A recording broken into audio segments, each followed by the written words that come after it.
کچھ ایسی ندامتیں ہیں جن کا پھر فائدہ بھی نہیں. ان ندامتوں میں ایک ندامت جو ہمارے بعض بدبخت لوگ کر رہے ہیں، ایک ندامت ہے لوگوں کو گمراہ کرنا، ممبر کے ذریعے، مائک کے ذریعے، ڈراموں کے ذریعے. اب ایک آدمی نے کوئی ایسا ڈرامہ بنایا، کوئی ایسا گانا بنایا، کوئی ایسی کتاب لکھی کہ اس نے کئی لوگوں کو گمراہ کر دیا. اب یہ مر بھی جائے نا، اللہ کو کہے پروردگارہ مجھے معاف کر دے، معاف کر دے. یہ کیونکہ آتا ہے حقوق العباد میں آتا ہے. اگر آپ نے کسی کا برین واش کر دیا، جنرل ضیاء لاکھ توبہ کرے معافی نہیں ہے. کیوں؟ کیونکہ اس نے پوری سوسائٹی کے اندر زہر بھر دیا نا، مسلمان کو مسلمان کا دشمن بنا دیا، فرقہ واریت اس ملک میں عام کر دی. یہ بلوچستان اور کے پی کے پورے بیلٹ کے ذہنوں میں اہل بیت کے چاہنے والوں کی نفرت بھر دی. بدعت کے فتوے، کفر کے فتوے کتنے گلے کاٹے گئے. یہ تاریخ کے واقعات امتوں کے لیے وَاعْتَبِرُوا يَا أُولِي الْأَلْبَابِ. اللہ کہتا ہے ہر چیز دنیا ریپیٹ ہو رہی ہے. آج رات ہے، کل پھر رات ہوگی، دن ہوگا پھر دن آئے گا. ہر چیز ریپیٹ ہو رہی ہے. یہ رشوت کے واقعے ریپیٹڈ ہیں، یہ قتل کے واقعے ریپیٹڈ ہیں، یہ فتنے فساد کے واقعے، یہ فتوے، ہر چیز دنیا میں ریپیٹ ہو رہی ہے. کوئی چیز نہیں ہے. صرف مادہ اپنی شکل بدل رہا ہے. گھوڑا تھا آج گاڑی ہے، مٹی کے گھر تھے آج پکے گھر ہیں، لیکن صفات، عادات، ہر چیز ریپیٹ ہو رہی ہے. کل امام حسین کو شہید کیا گیا، آج فلسطین میں آپ دیکھ رہے لوگوں کو مار رہے ہیں. آج کہاں کہاں ظلم نہیں ہو رہا. یزید شکلیں بدل رہا ہے، کردار شکلیں بدل رہے ہیں، نام بدل رہے ہیں، ہر چیز ریپیٹڈ ہے. آج میں بھی کسی نہ کسی لشکر کے اندر کھڑا ہوں، یا میں تابع عقل ہوں یا میں تابع جہالت ہوں، یا میں تابع شریعت خدا ہوں یا میں تابع ہوا و ہوس نفس ہوں. آج میں بھی کہیں کھڑا ہوں. فرق یہ ہے اس کے کسی کے لیے امتحان بڑا تھا، کسی کے لیے امتحان چھوٹا ہے.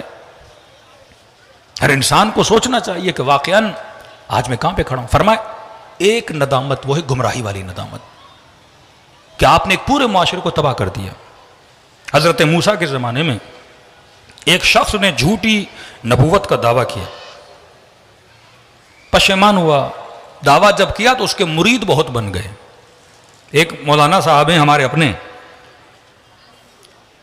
قم سے پڑھے، پاکستان میں آئے، سن 2001 میں بہت بڑا فتنہ اس ملک میں کھڑا کیا، شیعہ کو شیعہ سے لڑایا.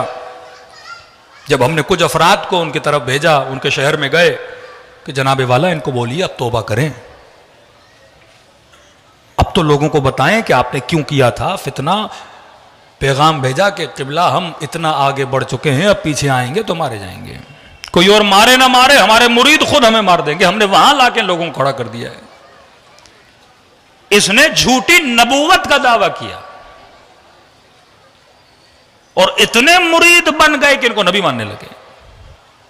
جب پشیمان ہوئے کہ بدبخت تم نے کون سا کام کیا ہے، آخرت اپنی تباہ و برباد کر دی، اور اللہ کے دربار میں توبہ کی کہ خدایا میں نے غلطی کی، مانتا ہوں. مریدوں کو بلایا اور مریدوں کو کہا کہ مجھ سے بہت بڑی غلطی ہو گئی، میں نبی نہیں ہوں، میں جھوٹا ہوں، میں نے جھوٹا دعویٰ کیا. اب مرید اپنے مرشد سے زیادہ پکے، کہنے لگے آپ کی انکساری ہے کہ آپ مان نہیں رہے، ہمیں تو آپ نبی لگتے ہیں. کہ بھائی میں نے جھوٹ بولا. کہ نہیں یہ آپ کی تقویٰ ہے کہ آپ مانتے نہیں ہو کہ آپ نبی ہو، آپ ہو نبی. فوراً خدا نے حضرت موسیٰ پہ وحی نازل کی کہ موسیٰ اسے کہہ دے تب تک معاف نہیں کروں گا جب تک ان کو سیدھی لائن پہ نہیں لاتا. اسی معافی کا فائدہ کیا کہ آپ نے پورے معاشرے کو تباہ و برباد کر دیا. جو باعث بنتے ہیں اس معاشرے میں سودی نظام بڑھے، جو ایسے ادارے، ایسے انسٹیٹیوٹ کھولتے ہیں جس سے فحاشی بڑھے، جس سے اوریانی بڑھے. کہ مولانا ہم ہیں تو شیعہ لیکن کیا کریں، ایڈورٹائزمنٹ کمپنی میں ہیں اور یہ کرتے ہیں اور وہ کرتے ہیں. میں نے کہا اگر آپ کی ایک ایڈورٹائزمنٹ سے، ایک ڈرامے سے 4 لوگ گمراہ ہوتے ہیں، قیامت تک گردن پکڑی رہے گی. اب لاکھ اس ملک کے گلوکار مر جائیں اور اللہ کو کہے خدایا اب ہم توبہ کرتے ہیں. بہت مشکل ہے ایک بندے کے لیے جس نے پورے دنیا کو اور ملک کو تباہ و برباد کیا گمراہی میں، اب آخری زندگی میں کہ توبہ کرتا ہوں. اپنی کیسٹس کتنی چلائے گا، کہاں کہاں تک اپنی غلاظت کو مٹائے گا. کہ جب تک کمپلیٹلی لوگوں کو اس گناہ سے پلٹا نہیں دیتے، اپنے پیغام کو اتنا ساؤنڈ نہیں پہنچاتے کہ میں نے گناہ کیا ہے. وقت کیونکہ بہت ہو چکا، باقی چیزیں کل. توبہ کرو تو فرمایا شرمندگی بھی چہرے پہ نظر آئے، اظہار چہرے پر ہو، غم چہرے پر ہو. اور بیٹا، غلام، بھائی، تینوں کو لے کر امام حسین کی طرف چلا. تاریخ کہتی ہے پہلے گھوڑے پہ چڑھ کے روانہ ہوا خیام حسینی کی طرف. کہا کہ پیدل کیوں نہیں گیا؟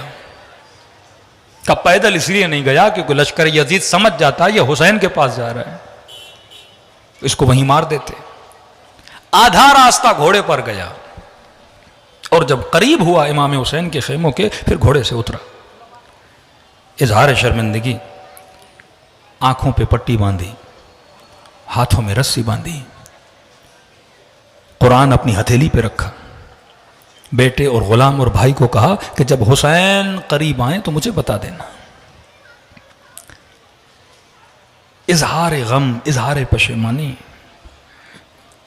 کہتے ایک مرتبہ غلام نے کہا اللہ اکبر.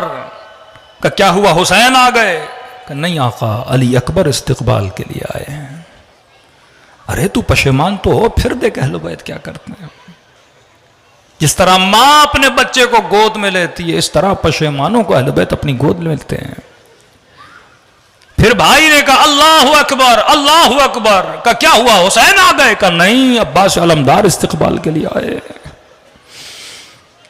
ایک مرتبہ تینوں نے کہا اللہ اکبر. کہ اب کیا ہوا؟ کہ خود حسین خیمے سے نکل کے استقبال کے لیے آ رہے. کہ جیسے حسین کے قریب پہنچو تو مجھے بتانا. کہتے یہاں بالکل امام کے روبرو پہنچا. اپنے ہاتھوں سے امام حسین نے اس کے ہاتھوں میں بندھی ہوئی رسیوں کو کھولا اور کہا ہاتھوں پہ رسی کیوں باندھی ہے؟ کہتے مولا کاش یہ ہاتھ کٹ جاتے، لجام فرس میں نہ پڑتے. اپنے ہاتھوں سے امام نے آنکھوں سے پٹیاں اتاری. اور آنکھوں پہ پٹی کیوں باندھی ہے؟ رو کر کہتا مولا کاش یہ آنکھیں نکل جاتی، اندھا ہو جاتا، کبھی امام کی آنکھوں میں آنکھیں ڈال کے بات نہ کرتا.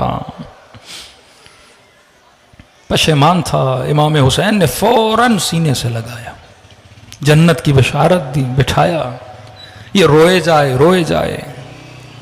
امام حسین تسلیاں دیتے رہے. اور اب آ گئے، اور رونے کی ضرورت نہیں، تجھ میں اور حبیب میں میرے لیے کوئی فرق نہیں ہے. اور لیکن تاریخ لکھتی ہے اس کا رونا بند ہی نہیں ہو رہا. امام حسین نے کہا اور اتنا رو کیوں رہا ہے؟ کہ مولا اگر اجازت ہو ایک درخواست کرنا چاہتا ہوں تاکہ مجھے تسلی مل جائے، سکون سے اس دنیا سے جاؤں اور نبی کا سامنا کرنا پڑے. کہ کیا چاہتے ہو؟ کہ مولا اگر اجازت دیں تو میں علی کی بیٹیوں سے معافی مانگوں، میں زہرا کی بیٹیوں سے معافی مانگوں. امام نے فرمایا حر یہ اہل بیت کا گھرانہ ہے. جب حسین نے کہہ دیا کہ معاف کیا تو میری بچوں نے، میری بچیوں نے، میری بہنوں نے بھی معاف کیا. کہ مولا جانتا ہوں اخلاق محمد اور آل محمد کو، لیکن کیا کروں، جب تک معافی نہیں مانگوں گا تسلی نہیں ملے گی. کہ اور اتنا اصرار کیوں کر رہے ہو؟ کہ مولا جب آپ کا راستہ روکا تھا مجھے کچھ اماریوں سے، کچھ بیویوں کے رونے کی آوازیں آ رہی تھیں. ہور بنا ادب کی وجہ سے. یہ ادب انسان کو ہور بنا دیتا ہے. بے ادب مسلمان سیکھ ادب ہور سے. کہ عباس جا خیموں میں اعلان کر ہور آنا چاہتا ہے. خیام حسینی کے بیچ میں خاک کربلا پہ بیٹھا، سر سے امامہ اتارا، خاک سر پہ ڈالی اور کہنے لگا اے سیدہ کی بیٹیوں، کائنات کا سب سے بڑا گنہگار معافی مانگنے آیا ہے. اخلاق حسین آپ نے دیکھ لیا، اب دیکھو اخلاق سیدہ زینب کیا ہے. اور نہ محمد سے کہا یہ کون ہے جو آوازیں دے رہا ہے؟ کہ اماں یہ وہی ہے جس نے ماموں کا راستہ روکا تھا، معافی مانگنے آیا ہے. کہ بیٹو بڑے ادب سے آگے بڑھنا اور جا کے اس کو زہرا کی بیٹی کا سلام دینا. جب یہ رو رہا تھا نا، دونوں بچوں نے ایک جملہ کہا جس سے ہور تڑپ گیا. پہلا جملہ حسین نے کہا بھائی ہور، کہا مامو ہور. زہرا کی بیٹی سلام دیتی ہیں. اگلے جملے نے ہور کو تڑپا دیا. کہ اماں کہتی ہیں ہور زہرا کی بیٹی کہہ رہی ہیں میں آج تجھ سے شرمندہ ہوں. یہ سننا تھا، تڑپ گیا، ارے مجھ سے کیوں شرمندہ ہیں کا، اور آج تک علی کے در پہ کوئی ایسا مہمان نہیں آیا جو پیاسا واپس جائے۔ آج کھلانے کے لیے کچھ نہیں، آج پلانے کے لیے کچھ نہیں۔